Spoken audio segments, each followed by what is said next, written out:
All right, so I'm going to open up with a question that I've opened up with in the past, but it's one of those things that I feel like we need to do from time to time, especially this morning. And the question is this: what does your faith mean to you? What does Jesus really mean to you? What is the grace of God called you to do or calls you to do or calls things to happen to you? Why are you here this morning? Why are you here in this building on this particular morning? Why on a day where you had a day off from work, when you could have slept in, why did you choose to get up, get ready, get all the kids ready, and bring them to this place and congregate with these people? Did you do it simply because you did it last Sunday?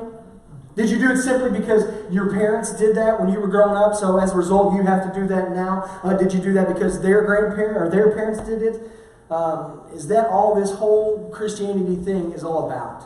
We're called to come and just be in church. We're called to just come and come into this building 1 hour a week, sit and listen to a sermon, sing a couple songs, and go home, and then I mean nothing else after that. Is that all there is to this whole Christianity thing? I pray that in your heart it's more than that. And this morning what we're going to do is we're going to look at the final days of the Apostle Paul. And we're going to look at all of the events that went on in his life in those last few years of his life and the heart and the attitudes behind his those last few days and the way he walked with Christ through those last few days. And I pray that through this life, through this these passages that we'll look at, we'll be able to take what Paul did and his attitudes and his heart and apply them to our lives and put that into practice every single day. We can't just go through the motions in life. We can't just show up to church and say that's good enough. We can't just come and warm a pew and that be all that we ever do. And when we read the accounts of the Apostle Paul, and we read the things that happened to him at the end of his life and everything that he went through and the words that he wrote as he was going through those terrible things, there's no way we can just show up and go through the motions. So we're going to look at Paul's attitudes in these last days. After 3 very successful missionary journeys, the Apostle Paul was given a vision that he needs to go back to Jerusalem.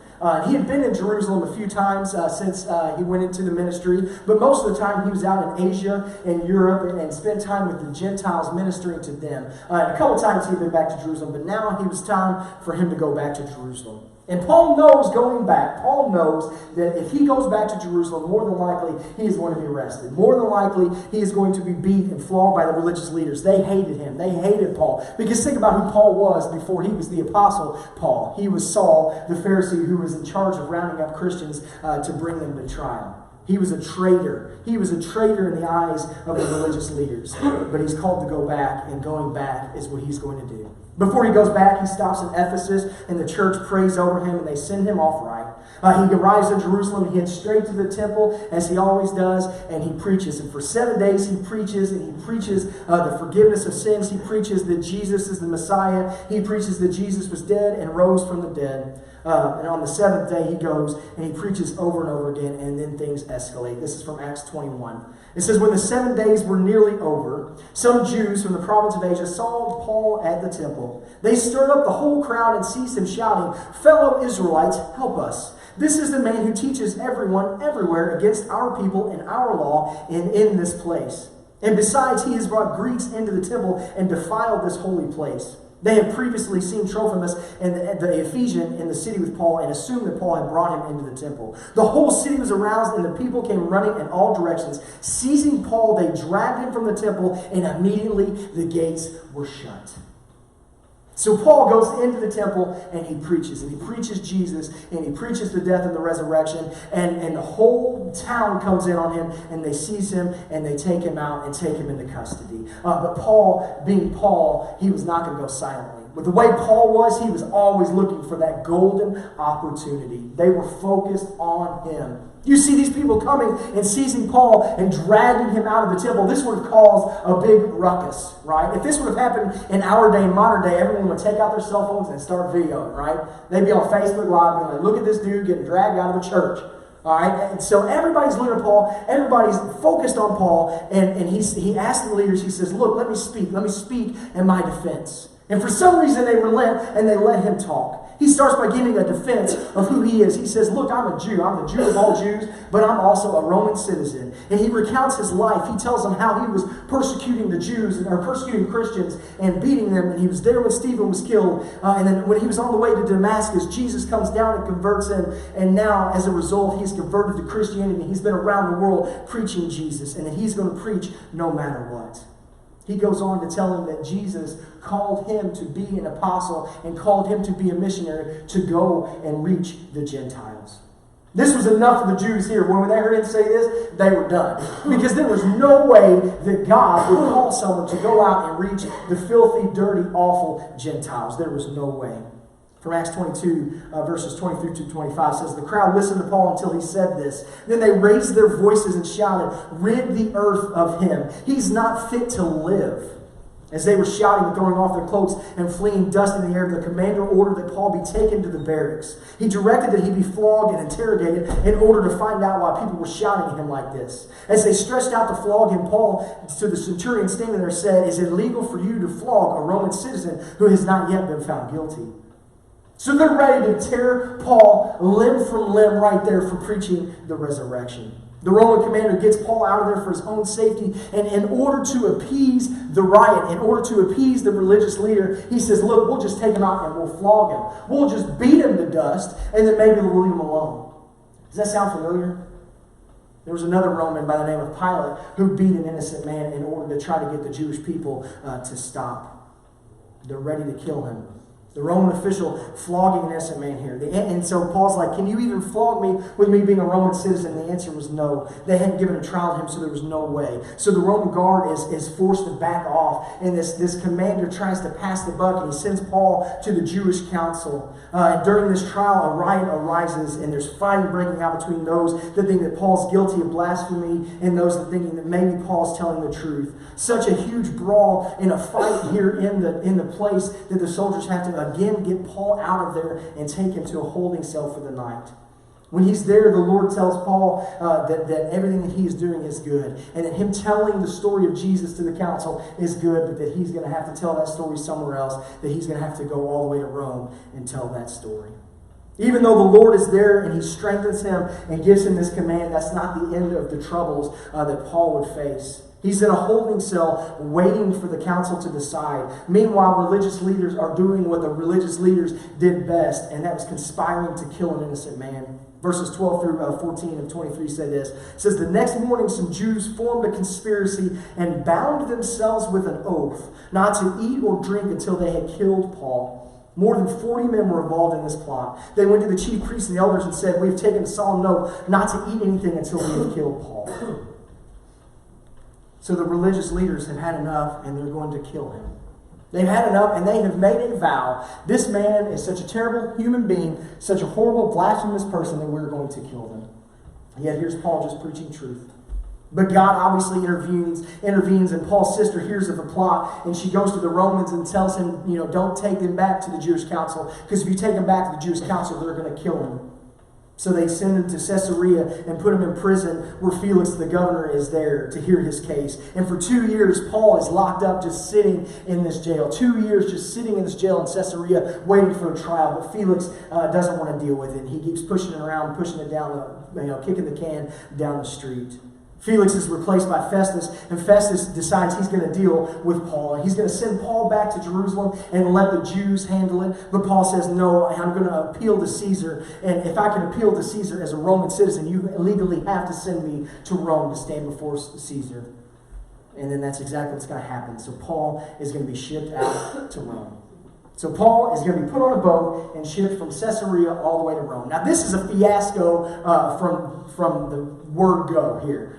Luke records this great voyage in the book of Acts, and it's been determined that this account that Luke wrote is one of the greatest accounts of ancient travel by sea ever written down. But this does not go well. The time that they started this trek was in bad shape. They started way too late in winter. They should have waited another 6 months before they went, so the winds would have been better. So they had to take this crazy route. They get stuck in with the wind, and they run aground, and then finally they get out, and then they get caught in a storm. And Paul tells the captain and crew that the ship is going to be lost and everything on the ship is going to be lost, but no one would die. Not one of the 276 people on board would die. They shipwreck into the island of Malta, and of course, like Paul says, no one dies. When they're on that island, they're treated well, and the chief official of the island took care of them. And when they were there, the chief official's father was ill, and Paul came and laid hands on that man, and he was healed. And then all of the sick people and all of the ill people from the island were brought to Paul, and he laid hands on all of them, and all of them were healed. So even though this disaster happens, even though Paul and all of these people, all 276 people, are on the way to Rome, go through a shipwreck, this terrible, horrible event, you can see God working. And you know that Paul is preaching the good news throughout this whole island. So after 3 months, Paul gets to Rome and he's placed on house arrest for 2 more years. 2 more years of house arrest. Now remember, he's already been sitting in jail in Caesarea for 2 years, and now he takes him 3 months to get to Rome, and then for 2 more years he sits on house arrest. This wasn't a terrible thing for him, though, because people could come and go, and he taught, and he preached, and he wrote letters. It was during this time of house arrest where he wrote a letter, a very lengthy letter to the church in Rome. He wasn't allowed to go to the church and be with those people, with the whole congregation, so he wrote a letter for them to read aloud to the congregation, and that letter is our book of Romans, which is the greatest source of doctrine and theology in the entire New Testament. It was during this time of house arrest that he sat down and wrote a letter to the church in Ephesus, where his disciple Timothy was the leader. The book of Ephesians in our Bible today is another great source of how we should live our lives holy and upright. After those 2 years of being in house arrest, he's acquitted on these charges and he's freed. And he, instead of going back to Caesarea and just living out his days and being done with the whole missionary thing, he instead travels to Crete and spends some time building up Titus. He travels to Spain and even possibly as far north as England.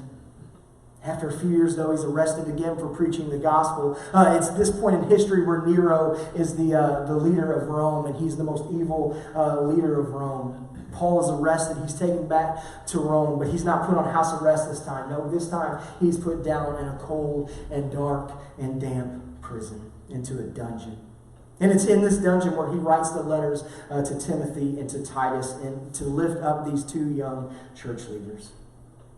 The life of Paul, when you sit back and look at it, is one of the craziest lives ever. Just one of the craziest lives ever. And I'm so thankful that we have the book of Acts and all of Paul's writings so we can see exactly what happened in his life. A man who started out as a holy and upright Pharisee who was in charge of knocking out these blasphemous people preaching Jesus, to the person who's converted and became an apostle and went on all of these missionary journeys and wrote all of these letters. Through everything that happened to him, everything that happened in Paul's life, he remained faithful to Christ in everything he did. Through the thick and the thin, through the imprisonments, through the beatings, through the shipwrecks, he remained faithful. In the second book of Corinthians, Paul goes into great details of his persecution. This is 2 Corinthians 11, 21 through 33. This is a long passage, but I want you to look at what everything that Paul went through. He says, "To my shame, I must say, we were too weak for that. But whatever anyone else dares to boast of, I am speaking as a fool. I also dare to boast of that. Are they Hebrews? So am I. Are they Israelites? So am I. Are they offsprings of Abraham? So am I. Are they servants of Christ? I am a better one. I am talking like a madman." Now listen to what he says. "With far greater labors, far more imprisonments, with countless beatings, often near death. 5 times I received at the hands of the Jews 40 lashes less one. 3 times I was beaten with rods. Once I was stoned. 3 times I was shipwrecked. A night and day adrift at sea. On frequent journeys in danger from rivers, danger from robbers, danger from my own people, danger from the Gentiles, danger in the city, danger in the wilderness, danger at sea, danger from false brothers, in toil and hardship, through many sleepless nights, in hunger and thirst, often without food, in cold and exposure. And apart from all other things, with its daily pressure on me, the anxiety for all of the churches. Who is weak, and I am not weak? Who is made to fall, and I am not indignant? If I must boast, then I will boast of the things that show my weakness. The God and Father of the Lord Jesus, He who is blessed forever, knows that I am not lying. At Damascus, the governor under King Aretas, guarding the city of Damascus, ordered to seize me, but I was lowered down the window, through the wall in a basket, and I escaped his hands." So you hear all the things that Paul went through there. Imagine a life where you can sit back and sit and list off the things that you went to. I've been shipwrecked. 5 times. 5 times I was beaten, 40 minus 1 by the Jews. All of these things. I mean, just imagine all of these things. Beatings and floggings and shipwrecks and lashes and so much more. All for the sake of the gospel. Imagine before Paul was converted on the road to Damascus, how many of these he would have had to go through? Not one. Not one. Before Paul became an apostle and started preaching the truth of Jesus, he would not have had to go through any of these. You see, it didn't matter to Paul that his life was going to be difficult because he was going to live it for the sake of the gospel. He was all in for that, no matter what, all for the gospel. Paul continues in the next chapter by saying this. He says, so to keep me from being conceited because of the surpassing greatness of the revelations, a thorn was given to me in the flesh, a messenger of Satan to harass me, to keep me from being conceited. 3 times I pleaded with the Lord about this, that it should leave me. But he said to me, my grace is sufficient for you, for my power is made perfect in weakness.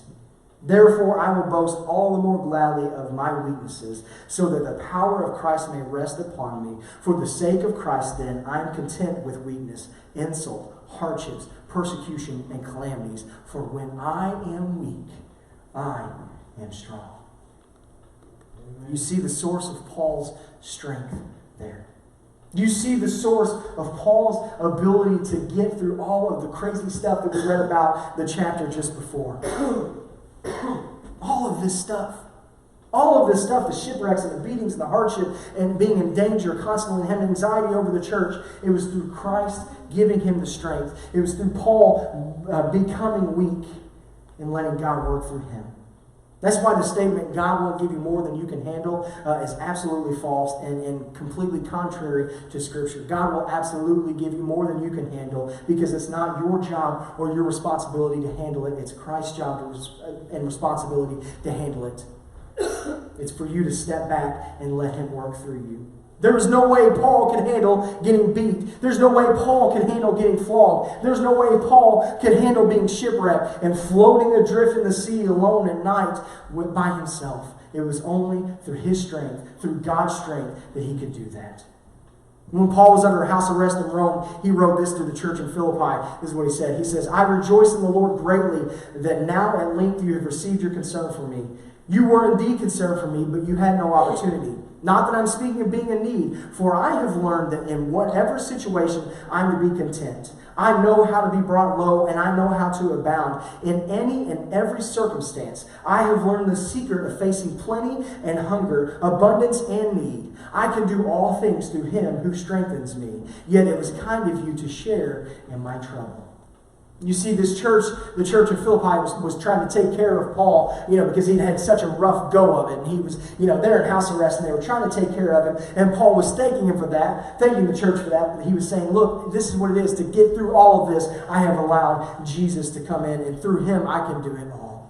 This is by far the most abused Bible verse in the entire Bible. We'll go ahead and throw that out there. I can do all things through Christ who gives me strength. People love to pull that out of context and use it for whatever they can do. I can do all things through Christ who strengthens me. I can dunk a basketball through Christ who strengthens me. People like to say that. Look, all 5'6" of me, all 5'6", 200 pounds, little sausage fingers for hand. I'm going to grip a basketball and jump 10 feet and dunk one down through Christ who gives me strength. That's not what Paul's talking about here. That's not what Paul's talking about. Paul is saying that through being homeless, through being broken, through being beat, through being shipwrecked, through having no food, through having no drink, through being exposed to the cold, it was Christ who got me through that. It was Christ that provided a way for my survival and for my success as an apostle. And as we read this passage with the light of everything that Paul had went through, we can see how Paul got through it all. And we can see that same source that Paul used to get him through his life of pain and suffering is still there for us.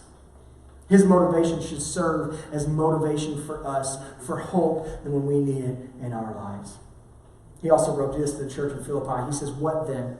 Only that in every way, whether in pretense or in truth, Christ is proclaimed. And in that I rejoice. Yes, I will rejoice. For I know that through your prayers, with the help of the Spirit of the Lord Jesus Christ, this will turn out for my deliverance, as it is my eager expectation and hope that I will not be all ashamed, but that you will be full of courage. Now as always, Christ will be honored in my body, whether by life or death. For to me, to live is Christ, and to die is gain. Notice Paul's attitude here. Notice Paul's motivation here. Notice his frame of mind here. He says he is willing to die for the gospel. To die is gain. I'm going to live for Christ, and when I die, that's going to be a good day because I know I'm going to be with Christ. Paul had a long-term view of life and a long-term view of eternity here. He was looking through more than just what happened in this life. He knew the discomfort. He knew the pain. He knew the suffering was going to be there. He knew that it was going to be 10 times greater once he got to eternity with Christ. In his last days in a prison, just before being beheaded, the Apostle Paul wrote letters to Timothy and Titus. And these 3 books are the last writing that we have of Paul's. He knew he was about to be executed. He knew that his time on this earth was up. Listen to the words that he wrote to Timothy and listen to his heart. He says, "As for you, always be sober-minded, endure suffering, do the work of an evangelist, fulfill your ministry. For I am already being poured out as a drink offering, and the time of my departure has come. I have fought the good fight. I have finished the race. I have kept the faith. Henceforth there is laid up for me the crown of righteousness, which the Lord, the righteous judge, will award me on that day, and not only to me, but also to those who have loved in his appearing." Paul's telling Timothy here, he says, look, I know I'm at the end of my life. I know that I'm about to die. I know that my time on this earth is over.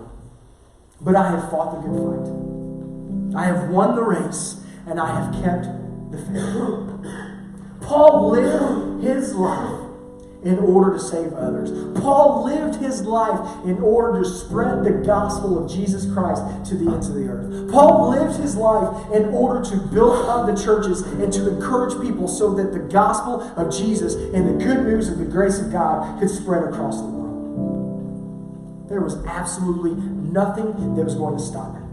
There was nothing that was going to deter him. There were no beatings, no stonings, no floggings, no shipwrecks that were ever going to stop him or make him shut up about the gospel.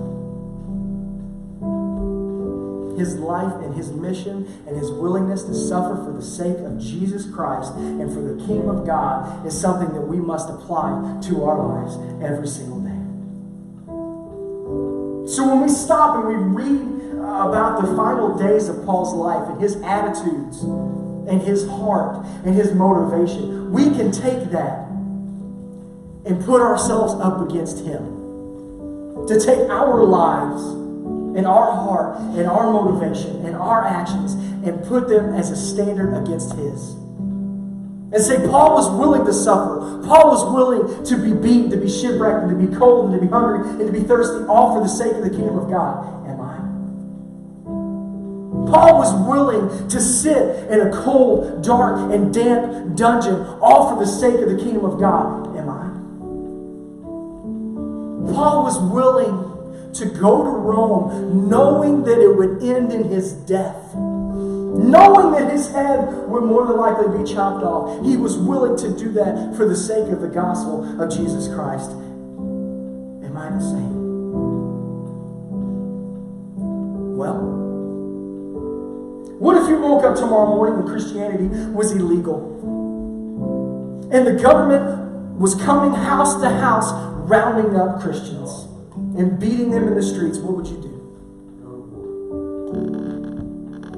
What if it was illegal to go to church? What if it was illegal to come into this building and there were police officers and officials standing at the doors? Would you still come?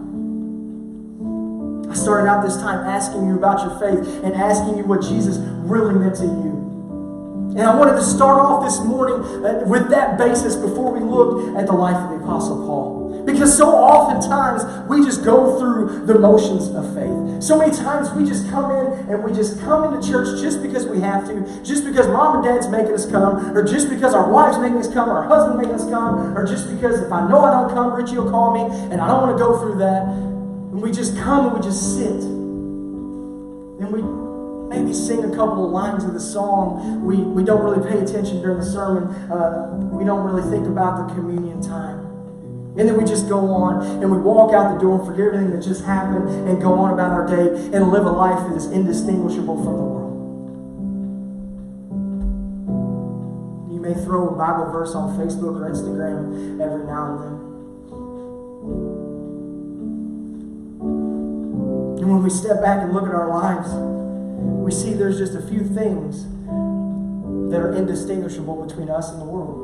We go to church, we maybe watch our language around certain people. We give money here and there.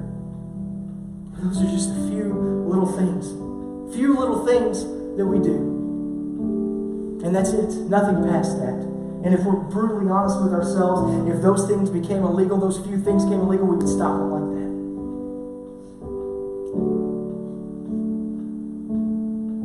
If you could be arrested and thrown in jail for your faith, would you take that? If you could be beat and flogged by standing up and saying you're a Christian, would you still do it? If you could be beheaded for trying to spread the love and the grace of God on this earth, would you do it? Now, fortunately, we live in a place where we really don't have to worry about that. Unless you travel to some remote place in the world, you go somewhere on the other side of the world, you don't have to worry about these things. Yet what happens is we become so complacent and so comfortable in our faith that we're not, as soon as we leave this door, we're not even worried about it anymore. Yeah, when we look at the Apostle Paul, he was willing to go to the most dangerous place in the world, the most sinful place in the world, just to stand up and proclaim Jesus, knowing that it was going to cost him. We do the bare minimum. We do the bare minimum, and that's all we're going to give. And that's not close to what God has called us to do. That's not close to what Christ did for us, and that's not close to what the Apostle Paul modeled for us. We should all be living a life doing everything that we can to advance the gospel of Jesus Christ here on this earth every single day. We should be doing all we can to be a deacon of God's love in this world. So when you look at the life of Paul and his example, where do you stand? Judge yourself. Hold yourself up to his example. Are you willing to give it all? Read that list in 2 Corinthians again sometime and look at everything that Paul went through and ask yourself if you'd be willing to go through just one of them. Are you willing to suffer for the sake of the gospel? Are you willing to fully rely on God for everything that you need? So this morning we're going to end with a song of invitation, and I invite you right now to judge yourself.